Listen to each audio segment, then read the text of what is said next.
साल की उम्र में मैंने शादी की, अपने पसंद से की, घर वालों के खिलाफ जाके शादी की। मुझे लगा मैं ज़िंदगी में कुछ नहीं कर पाऊंगी अब आगे। मेरा बच्चा स्कूल जाना शुरू किया तो मैं भी स्कूल जाने लगी। मैंने पढ़ाई शुरू की 35 साल की उम्र में, और मैं 2005 में मुझे जर्मन सीखने का मौका मिला, स्कॉलरशिप मिला 2 महीने के लिए देश छोड़ के जाना। बच्चा छोटा है। ऑफर आया कि आप अपना एक सेंटर खोलें, बिहार में खोलें। 2 या 3 दिन पहले मुझे कॉल आया कि हम आपके साथ नहीं खोल सकते। मैंने कहा पीछे हटने का कारण, उन्होंने कहा बिहार बहुत ही पिछड़ा स्टेट है, हम वहाँ अभी नहीं आ सकते। Ich heiße Archana Rani, ich komme aus Indien, aus Bihar, ich bin in Dhanbad geboren। अरे ये तो कोई जर्मन चैनल है नहीं, ये तो जोश टॉक्स है। और आज आप जोश टॉक्स पर मेरी कहानी सुनेंगे कि मैंने 35 साल में कैसे जर्मन सीखा और आज मैं बिहार झारखंड में किस तरह से जर्मन पढ़ाती हूँ और जर्मन को आगे लेके आई हूँ। मेरा नाम अर्चना रानी है और मैं बिहार से ही हूँ।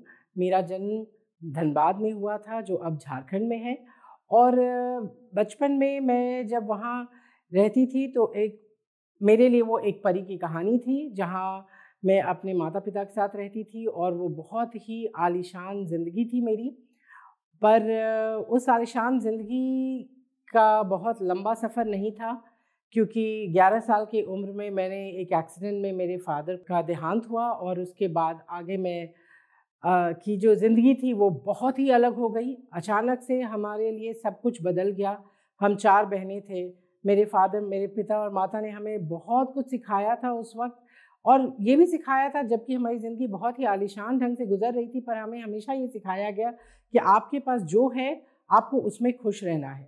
तो जब उनके जाने के बाद हमारी ज़िंदगी बदल गई। वो वहाँ एक असिस्टेंट जनरल मैनेजर थे, हमारे पास बहुत ही अच्छा लाइफ था। पर जब वहाँ से हम पटना आए और पटना आकर के जब हमारी ज़िंदगी बदल गई और हमें ऐसा लगा कि एक हमारी ज़िंदगी जहाँ हमारे पास सब कुछ था, हमारे पास अचानक कुछ भी नहीं रहा। और मेरी माँ 4 बेटियों के साथ, हमारे पास थोड़ा सपोर्ट था हमारे मामा जी का, हमारे चाचा जी का, पर मेरी माँ ने हमारे लिए बहुत ही मेहनत से जो भी उनके पास रिसोर्सेज थे उससे 4 बहनों को पढ़ाया लिखाया। ज़िंदगी तो बदल ही चुकी थी, उनकी शादियां की। पर उनकी इस मेहनत में कहीं एक जगह मैंने एक डिसीजन लिया जो कि बहुत ही कुछ लोगों के लिए हार्ट ब्रेकिंग था। मेरे लिए भी वो एक बहुत बड़ा डिसीजन था। पर 18 साल की उम्र में मैंने शादी की, अपने पसंद से की। शायद उसका कारण ये रहा कि बहुत कम उम्र में अपने पिता को खो देने के बाद मुझे एक सहारा चाहिए था, बहुत जल्दी एक सहारा चाहिए था। और इस समय मुझे लगा कि जिनसे मैं मिली उनसे मुझे वो सहारा मिला। और मेरे हस्बैंड जिनसे मैंने शादी की, अपने पसंद से शादी की, घर वालों के खिलाफ जाके शादी की। पर उस वक्त ये किसी ने इसको एक्सेप्ट नहीं किया। मेरे लिए मुश्किल था, काफ़ी मुश्किल था। पर पता नहीं, वो जब आप कुछ करने चलते हो तो एक अपने आप में कॉन्फिडेंस आता है, आपको लगता है कि नहीं, मैंने ये कदम उठाया है तो मुझे आगे बढ़ना है इसके साथ। 18 साल की उम्र में शादी करने के बाद मुझे पता लगा कि मैंने सब कुछ छोड़ दिया पीछे। सब कुछ अच्छा था, मेरे पति अच्छे थे, मेरे घर के लोग सब अच्छे थे, पर मैंने कुछ छोड़ा था पीछे। मैं कुछ नहीं, मुझे लगा मैं ज़िंदगी में कुछ नहीं कर पाऊँगी अब आगे। तो मैं आगे बढ़ी। मैंने अपने हस्बैंड से बात की। मुझे लोगों ने कहा कि भाई अब ये तो शादी कर ली, अब तो ये पढ़ाई लिखाई करेगी नहीं, इसका काम है शादी करो, बच्चे पालो और ऐसी ज़िंदगी बिताओ। तो ये चीज़ मुझे कहीं बहुत हर्ट हुआ। जब मुझे किसी ने ये कहा तो मुझे लगा नहीं, ये तो मैं नहीं हूँ। शादी करने का मतलब ये तो नहीं होता है कि इंसान आगे नहीं बढ़ेगा। और मेरी माँ ने मुझे इतने मेहनत से पढ़ाया था, उस पढ़ाई को मैं ऐसे ही नहीं जाने दे सकती थी। मैं आगे बढ़ी, मैंने अपने पति से बात किया, मैंने उनकी माँ से, अपनी मदर इन लॉ से बात की और कहा कि मैं पढ़ना चाहती हूँ आगे। और मैं बहुत ही लकी थी कि उन लोगों ने कहा कि बिल्कुल तुम्हें पढ़ना चाहिए। उन्होंने मुझ पे कोई एहसान नहीं किया था, उन्होंने मेरा साथ दिया था और वो साथ मुझे आज यहाँ तक लेके आया। मैं आगे बढ़ी, मैं पढ़ाई की, मैं कॉलेज गई शादी के बाद। मैं कॉलेज गई, कॉलेज में मैं जनरल सेक्रेटरी हुआ करती थी, जो कि मैंने सोचा नहीं था। ये मेरा एम्बिशन नहीं था कि मैं ऐसा करूँगी, पर मुझे सपोर्ट ऐसा मिला कि मैं अपने आप को आगे बढ़ाती गई। मैं ये भी नहीं कहूँगी कि जब सपोर्ट मिल रहा था तो कुछ अड़चनें नहीं थी, अड़चनें भी थी। मेरे पास मेरा घर था, मुझे अपना घर देखना था। ऐसे लोग भी थे जो मुझे पीछे खींचना चाहते थे, पर मैं उन सभी अड़चनों को पीछे छोड़ते हुए आगे बढ़ी और मैं आगे जा कर के यूनिवर्सिटी में टॉप की।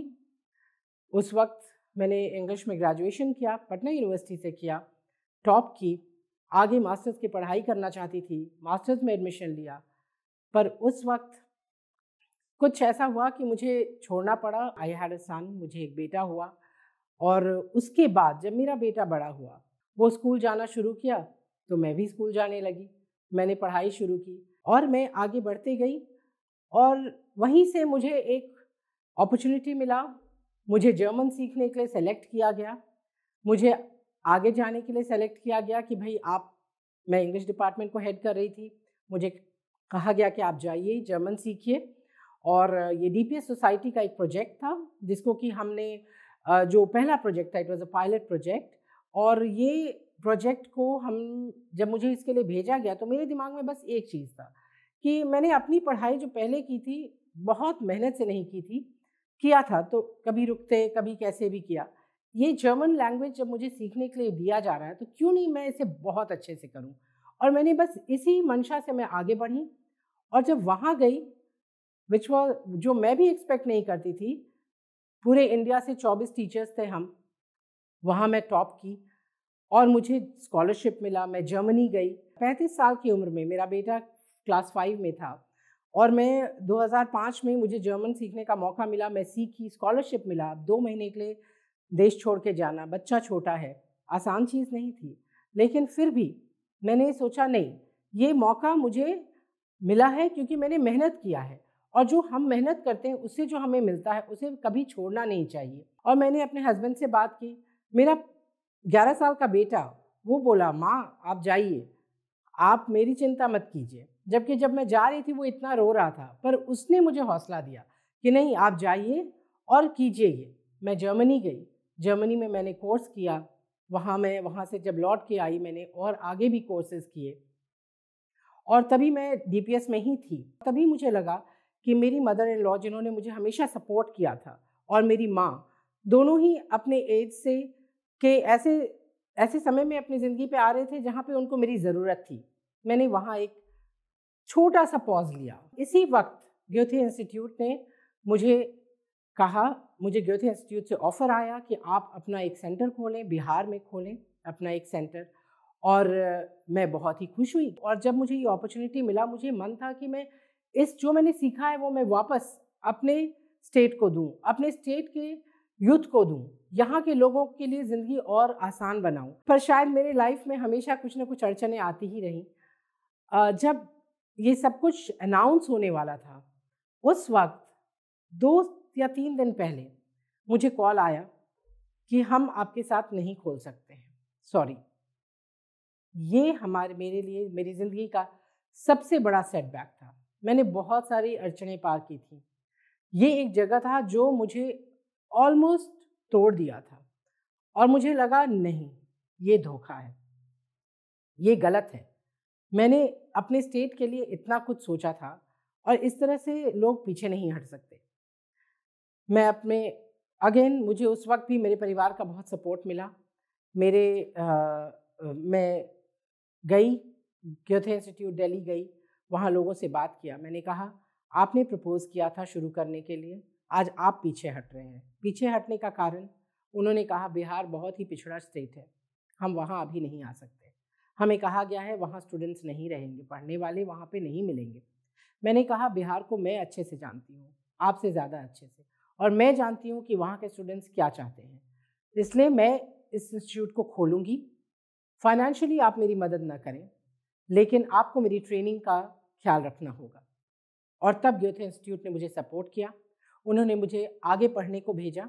उन्होंने मेरा सेंटर नहीं खोला, पर मैंने उसको खुद खोला। यहाँ एक बहुत ही बड़ा सपोर्ट मेरे ब्रदर इन लॉ का था, डॉक्टर विजय रॉय, जो कि यूएस में डॉक्टर हैं, उन्होंने मुझे फाइनेंशियली सपोर्ट किया और 3 साल मैंने ये सेंटर अकेले चलाया, अपने स्टूडेंट्स को पढ़ाया, बहुत मेहनत की।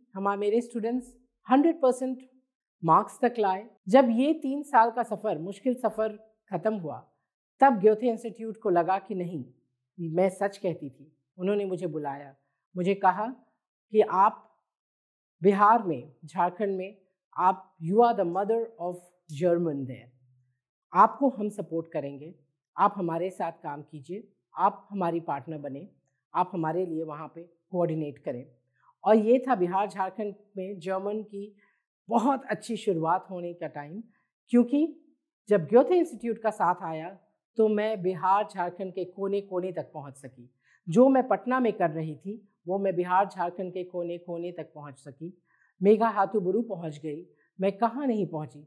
और एक वक्त ऐसा था जबकि मैं 2 साल के अंदर 51 केंद्रीय विद्यालय में जर्मन लैंग्वेज शुरू कराया। आप सोच सकते हैं कि बच्चों को किस तरह से जर्मन लैंग्वेज सीखने का मौका मिला और सब के सब आगे बढ़े। मेरे इंस्टीट्यूट में जहाँ एक साल में हम 300-400 बच्चों को पढ़ा रहे थे, वहाँ जब ये शुरू हुआ तो हज़ारों में बच्चे पढ़ने लगे और ये रेवोल्यूशन आज तक चल रहा है। और अब ये सिर्फ स्कूल में सीमित नहीं है। मुझे डॉक्टर सिम्हाद्री, जो पटना यूनिवर्सिटी के वाइस चांसलर थे, मैं उनसे मिली, उनसे बात की। उन्होंने कहा, मैडम, वो मुझे जर्मन मैम बोलते थे, कहते थे, जर्मन मैम, आपका ये काम है कि आप पटना यूनिवर्सिटी में एक फॉरेन लैंग्वेज डिपार्टमेंट स्टार्ट करवा दें।